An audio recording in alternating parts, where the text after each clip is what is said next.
அன்பு நண்பர்களே, அனைவருக்கும் அன்னை சமையல் உமாவின் அன்பான வணக்கங்கள். இன்றைக்கி அன்னை சமையலில் பார்க்க போகிறது பன்னீர் பிரியாணி. இது எல்லாருக்கும் ஃபேவரட்டான ஒரு ரெசிபிங்க. வாங்க பன்னீர் பிரியாணி எப்படி செய்கிறதுன்னு பார்க்கலாம்.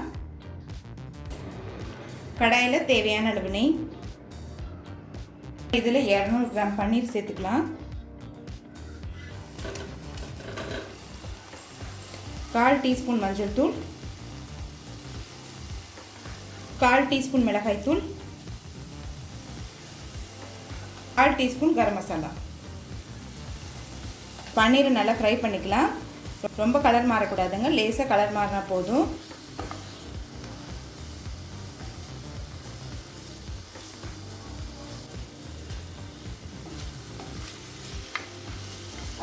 பன்னீர் நல்லா ஃப்ரை பண்ணியாச்சுங்க. இப்போ இதை எடுத்து தனியாக வச்சிடலாம். இப்போ குக்கரில் தேவையான அளவு எண்ணெய், 2 பிரியாணி இலை, 2 பட்டை,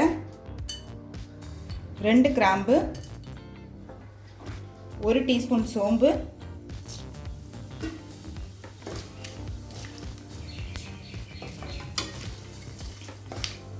2 வெங்காயத்தை சேர்த்துக்கலாம்.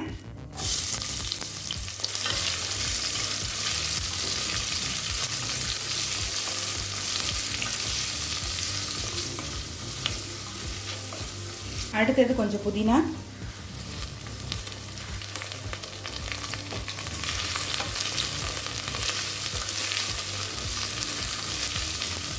ஒரு டீஸ்பூன் இஞ்சி பூண்டு விழுது,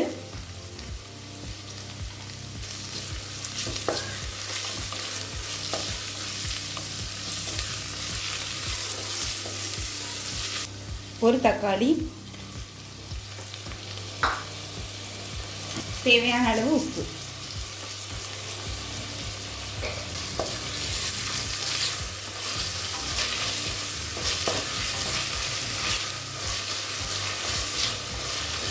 ஒன்றரை டீஸ்பூன் மிளகாய் தூள்,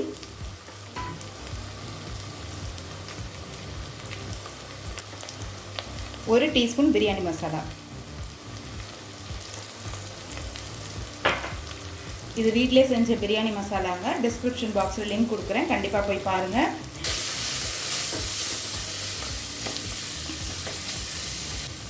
பிரியாணி மசாலாவில் தனியாக இருக்குங்க, அதனால் தனியாத்தூள் சேர்க்கலை. 1 டேபிள் ஸ்பூன் தயிர் சேர்த்துக்கலாம்.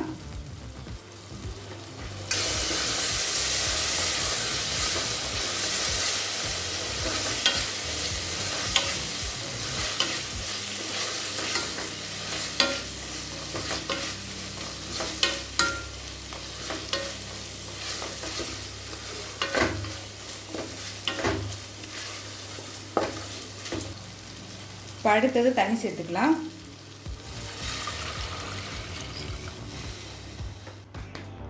2.25 கப் தண்ணி சேர்த்துருக்கேன். 1.5 கப் அரிசி எடுத்துருக்கேங்க, அதனால் ஒரு 2.25 கப் தண்ணி சேர்க்குறேன். தண்ணி விடுங்க, அதனால் 1க்கு 1.5 அளவுலேயே தண்ணி சேர்த்தா போதும். இப்போ அடுத்தது நம்ம அரிசி சேர்த்துக்கலாம்.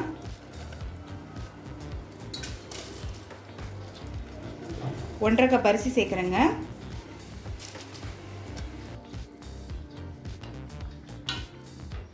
நம்ம ஃப்ரை பண்ணி வச்சுருக்க பன்னீரை இதில் சேர்த்துக்கலாம். கொஞ்சம் புதினா,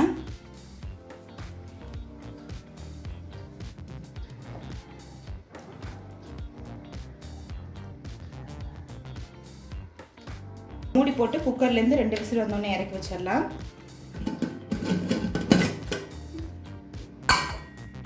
குக்கர்லேருந்து 2 விசில் வந்துருச்சு. கொஞ்சம் கொத்தமல்லி சேர்த்துக்கலாங்க.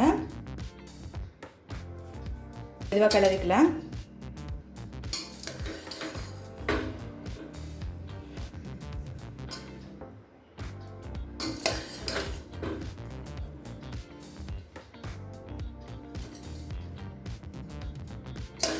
பிரியாணி ரெடி ஆகிடுச்சுங்க, சர்வ் பண்ணிடலாம்.